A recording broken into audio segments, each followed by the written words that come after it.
একদিকে টনি অন্যদিকে সালমা। এদিকে টনি যদি বেঁচে যায় তাহলে সালমার চোখও বেঁচে যাবে। সালমা কি তাহলে চিরদিনের জন্য অন্ধ হয়ে থাকবে? অন্যদিকে টনি কি এখান থেকে জীবন নিয়ে ফিরতে পারবে? গাইস, কি ঘটবে অন্ধকারের নায়ক শর্ট ফিল্মের 2য় নাম্বার পর্বে? কবে আসবে 2য় নাম্বার পর্ব? সবার আগে কিভাবে দেখবেন 2য় নাম্বার পর্ব? সেই সমস্ত বিষয় জানানোর চেষ্টা করবো আজকের এই ভিডিওটিতে। ইতিমধ্যেই পল্লিগ্রাম টিভি অফিসিয়াল ইউটিউব চ্যানেলে অন্ধকারের নায়ক শর্ট ফিল্মের প্রথম পর্বটি আপলোড করা হয়ে গেছে। যারা এখনো প্রথম পর্বটি দেখেননি এখনই দেখে আসতে পারেন পল্লিগ্রাম টিভি অফিসিয়াল ইউটিউব চ্যানেল থেকে।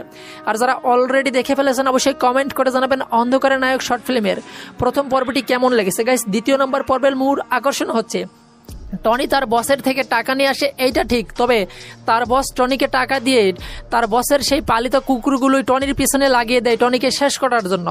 অন্যদিকে টনি এক বাড়িতে আশ্রয়ের জন্য ওঠে, সেই বাড়ির ছেলে কিন্তু টনির বন্ধু হচ্ছে।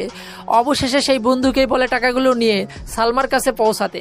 সেই বন্ধু বাসা থেকে বের হওয়ার সঙ্গে সঙ্গে বাসায় কিন্তু বোম বিস্ফোরণ হয়ে টনি উড়িয়ে যায়।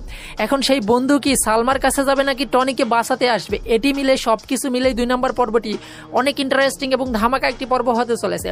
আর এই 2 নম্বর পর্বটি সবার আগে দেখতে অবশ্যই পল্লিগ্রাম টিভি অফিসিয়াল ইউটিউব চ্যানেলটি সাবস্ক্রাইব করে অল নোটিফিকেশন অন করে রাখবেন। তাহলেই কিন্তু অন্ধকারের নায়ক শর্ট ফিল্মের 2য় নম্বর পর্ব আপলোড হওয়ার সঙ্গে সঙ্গেই সবার আগে আপনার কাছে নোটিফিকেশন চলে যাবে, সেখান থেকে কিন্তু দেখে নিতে পারবেন।